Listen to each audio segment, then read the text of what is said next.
the destruction of other countries is a long-standing American tradition. It's just that Trump hasn't changed anything, and in recent months he's become rather unhinged, I would say. So America first didn't invent anything, and it didn't change anything. The U.S. has been engaged in wars of choice, especially Israel's wars of choice, and in regime change operations for decades. The CIA has been the most important, powerful agent of the U.S. Government. It has been a disaster time and again, in my view. One of the reasons why it gets away with disaster is that it's basically unaccountable. It just walks away from one disaster after another without anybody scrutinizing the CIA. CIA hasn't had a proper overview by the public and Congress since 1975, more than 50 years ago in the Church Committee.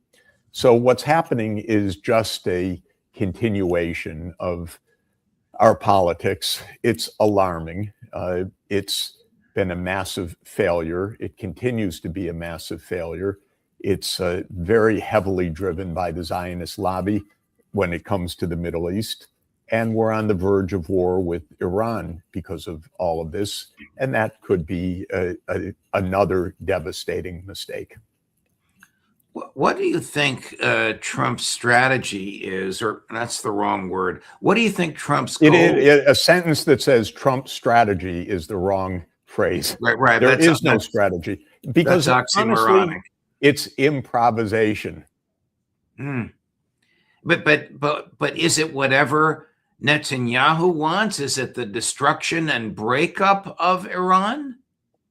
Of course, the goal of Netanyahu, not exactly a secret, going back 30 years, and it's exactly 30 years to 1996, when Netanyahu and his American and Israeli political advisors brought out a document that should be better understood and known called Clean Break, which is a document essentially calling for Israeli hegemony over the Middle East, overthrowing any government that opposes Israel's control over the Palestinians.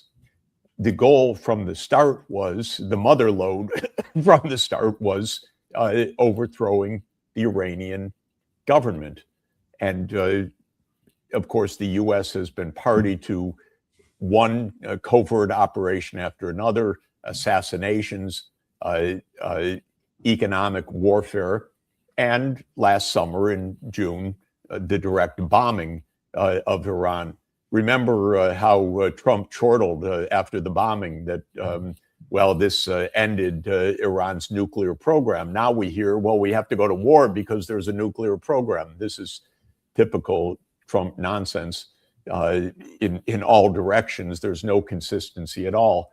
But the one consistent point is that Netanyahu has been urging the United States to go to war with a powerful country with a lot of powerful friends in the most explosive region of the world.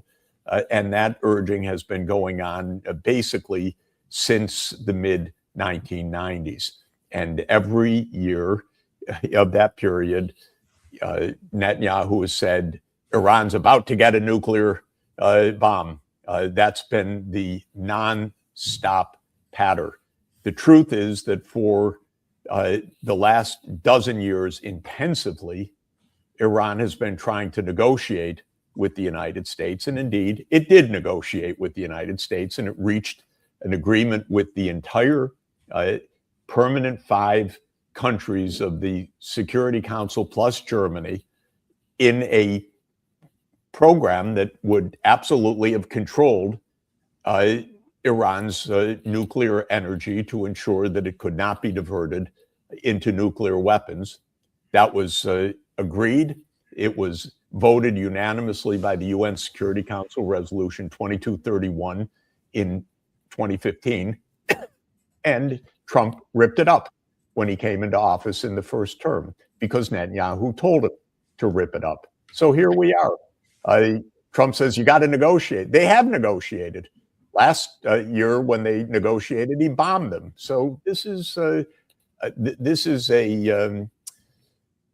really dark, dangerous, stupid, typically stupid game of the Israelis. And Trump is their agent.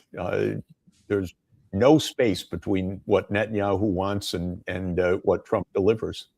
Is Netanyahu fearful of an Iranian attack on Israel in response to an American attack on Iran? And if he is that a realistic fear? Well, he should be afraid, of course, but he's counting on the United States to go all in. So he's counting on a full-fledged war that would knock out Iran.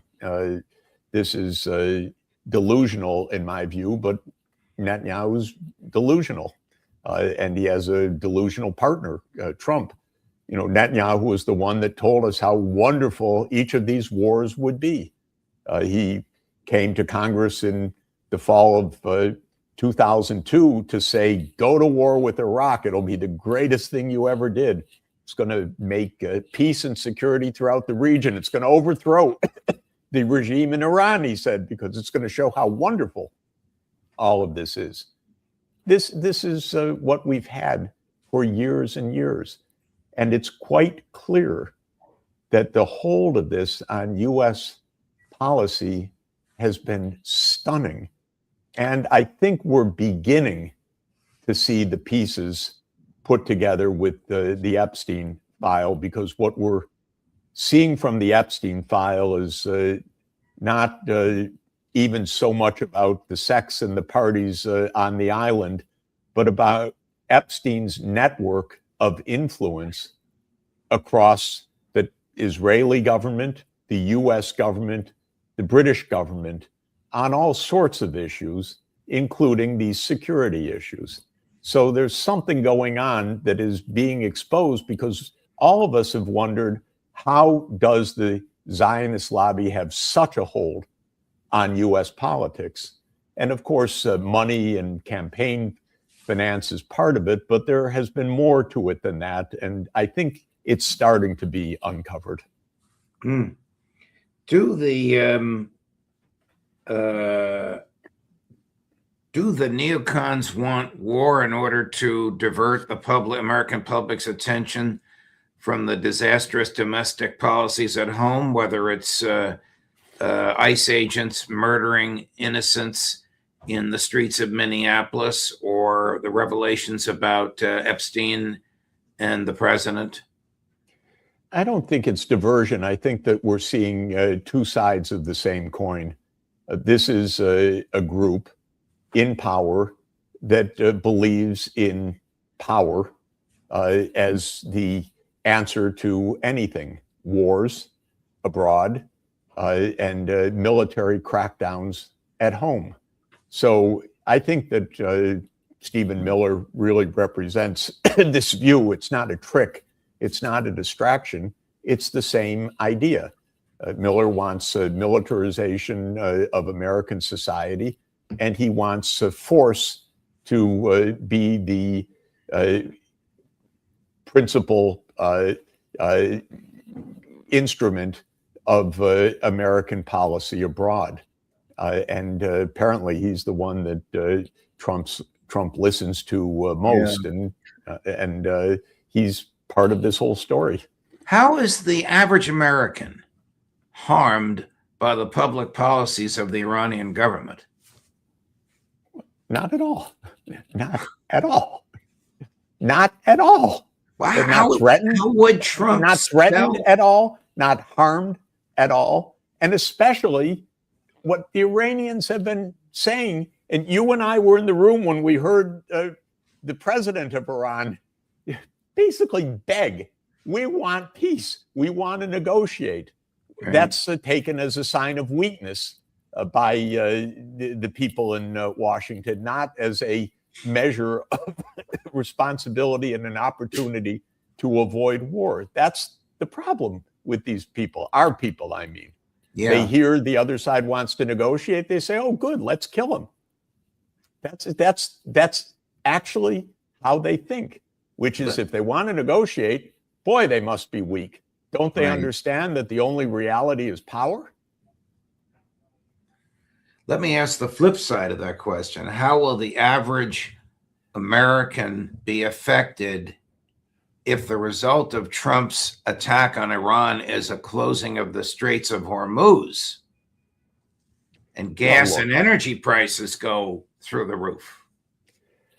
Look, the American people have paid trillions and trillions of dollars for Bibi Netanyahu's wars and the fact that the American political class fights them on behalf of these extremists. And the result of that is massive budget deficits, so that we now live day by day with government that is completely dysfunctional, doesn't work at all. I just was in an American airport as I was traveling from yesterday till today. I didn't even realize, I'm sorry to say, that the government was shut down, so that it was usual confusion. We don't have functioning government right now. We have a budget crisis that is out of control. Trump wants to spend another $500 billion on the military as part of this. And the costs of all of these wars are completely out of sight. And so we end up with completely dysfunctional government going broke, and nothing works in America right now, I'm sorry to say. Not very well, except raids by paramilitaries on American streets and infrastructure that doesn't function, and government that's shut down half the time. So there are rumors this morning in the Western, actually the European alternative media, I've gotten this from our friends in Europe, that the Russians made their extreme displeasure known in no uncertain terms to American negotiators at Abu Dhabi about the president's persistent threats on Iran.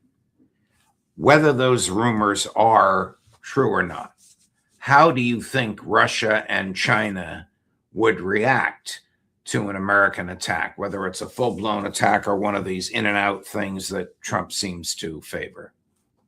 Well, let me just step back for one moment. Sure. A U.S. policy for years has been predicated on the idea that the Arab world would support an all-out attack on Iran, and that basically the division supposed between Iran and the Arab countries could be exploited to Israel's benefit, because the Arab countries would support the overthrow of the Iranian government. This is clearly false. What's happening right now, and it's in line with this story, which I don't know whether it's true or not, about Russia making these statements, is that the countries of the region of Iran, the countries of the Middle East, are undoubtedly telling Trump, what are you doing? Do not do this. You think that Dubai, a great trading and financial center of the world, wants a war right there? You think Doha wants to be bombed again? You think that Saudi Arabia's highest aspiration is a full-blown war in the Middle East, or that Turkey would support this? So what is absolutely the case is that Trump is hearing from important countries in the region, don't do this. Of course, he's hearing from his campaign paymasters, do it. But he's hearing from the Saudis, he's hearing from Turkey, from President Erdogan. He's hearing from throughout the Gulf region, don't do this. I'm sure that is causing some pause. The idea that he would be hearing this from President Putin makes perfect sense. I hope he's hearing it from President Putin. That wouldn't be a Russian threat to the United States. It would be the best possible advice that Russia could give to President Trump, which is don't step on this landmine. Don't cause a new explosion in the world right now. So this is why we're hanging in the balance. There is clearly some last-ditch attempt at diplomacy to head off a war. People know that if the war comes, it's not going to be a 12-day affair. It's not going to be a 12-day affair. It's going to go on, and it's going to be extraordinarily dangerous, and it's going to escalate in a horrifying way. And so this is what people are trying to tell Trump. Whether he understands these things or not, I don't know. Now, it's interesting. Witkoff is in Israel today meeting Mossad and meeting Netanyahu. God knows whether he's getting instructions or maybe telling them that this isn't a good idea. Who knows what's really going on right now? We're not privy to this. Here's the pitiful sight of a United States senator begging the president of the United States to invade Iran. Don't tell me it's Lindsey. Oh, yes. Sorry to ruin your afternoon. No, you entertain us all because Lindsey Graham is the biggest fool in Washington. So let's see what he says. Number 5, Chris. If this regime falls, Hamas, Hezbollah, the Houthis, they all go. It'd be the biggest change since the fall of the Berlin Wall. But here's one thing I know. Donald Trump is Ronald Reagan plus in my mind. Venezuela, soon Cuba. The one thing you can't do as president, talk like Reagan and act like Obama. There's no deal to be done here. These people are not trustworthy. The protesters in the street are not protesting for a better nuclear deal. They're protesting for a better life. And if they win the day, we have a chance to have friends with the people of Iran. The Ayatollah will never be our friend. He's a religious Nazi. President Trump, you said help is on the way. That has to be real. It has to be real soon. Do it, Mr. President. The people of Iran are begging you to be on their side. You have done it so good. You are Reagan plus. This is the defining moment in your presidency. Stand by the people. The Ayatollah falls. The region changes. Bigger than the fall of the Berlin Wall. No more international terrorists. This regime has American blood on its hands since 1979. You got the Houthis. You got Hezbollah killing Americans. Bring this regime down because the people want it down. You don't have to invade the country, but help on the way means military strikes against the infrastructure that is killing the Iranian people. Where does he get this stuff? No, I know where he gets it because he's been a broken record, biggest disaster in United States politics. He's a fool, he's an idiot, and he's been wrong on everything. But let me mention one point which we've discussed. He talks about the crackdowns on protests. The man's such an ignoramus, this senator, that he doesn't even listen or care to hear that it was the United States that brought those people out onto the streets by crushing the Iranian economy. And that's not Mr. Sachs saying so, that's Treasury Secretary Bessent saying so. And this is very important for people to understand. The United States and Israel are playing a game. The game is crush the Iranian economy, bring people out onto the streets, and then say, you see how terrible the Iranian government is. People are out on the streets protesting. It's a simple-minded, absolutely vicious game. And let me just read again what Bessent said, because people should listen to the actual words that these gangsters in our government use. Bessent said on January 20th, 2026 on Fox News, same show that we just saw Mr. Graham, President Trump ordered Treasury and our Office of Foreign Asset Control to put maximum pressure on Iran and it's worked, because in December, their economy collapsed. We saw a major bank go under. The central bank has started to print money. There is a dollar shortage. They are not able to get imports. And this is why the people took to the streets. So this is economic statecraft. No shots fired, and things are moving in a very positive way here. That's Besant talking surprisingly too much, but explaining that America brought people to the streets by crushing the Iranian economy. I don't know if Lindsey Graham understands anything. I don't know if he's been wrong on everything. He is an absolute disastrous warmonger that has gotten the United States into one mess after another. But the point is, the United States is engaged in a war against Iran. It is an economic war. It's a shooting war. It's a bombing war. It's not in America's interest at all. It's a game played for Bibi Netanyahu, and it's absolutely against everything about America first and America's interests. Here's another one of Prime Minister Netanyahu's good friends, former Secretary of State and Director of the CIA, Mike Pompeo, not in the administration. But some of this is ominous, Professor Sachs. Well, you tell me what you think of this, but it's almost as if he thinks more CIA, MI6, Mossad behavior in the streets is coming. Take a listen. Number 7, Chris. President Trump said help is on the way. Iranian went to the street, but help didn't come. Do you think till now the Trump administration lost an opportunity for a regime change during this uprising? No, I don't think so. By the way, help did come. Lots of help came. You may not see it all. Okay. We may not know about it all, but I'm very confident that the United States is actively trying to do all that it can to support the Iranian people. That's Channel 13 in Tel Aviv, obviously an Israeli program and interrogator. I don't know why he would say that, but it leads me to believe that those intelligence agencies, which failed miserably 3 weeks ago, are still there. Why are we playing Israel's game? Right. This is the central question.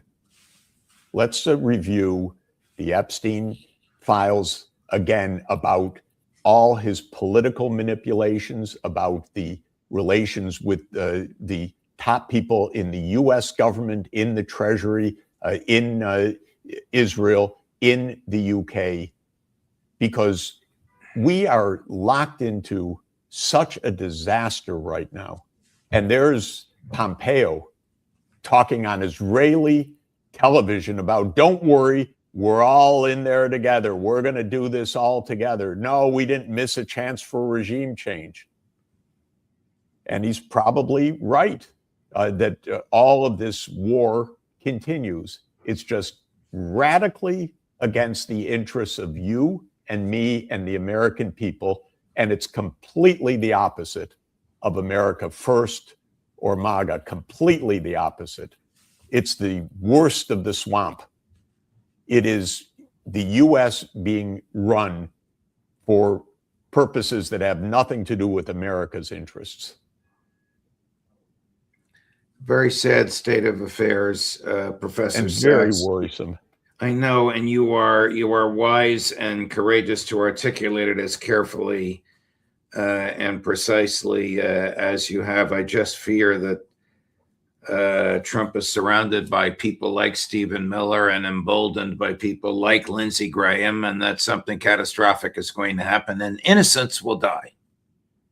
We absolutely have to hope that the grown-ups around, especially President Putin, especially President Erdogan, especially the leaders of Saudi Arabia and others, explain to Trump, this is completely reckless. It is no favor for your own politics, Mr. President. It's the opposite, but it could be a disaster for the whole world. And those are the most important voices right now to tell the truth to President Trump, who knows what he understands or what he hears, but he needs to hear the truth.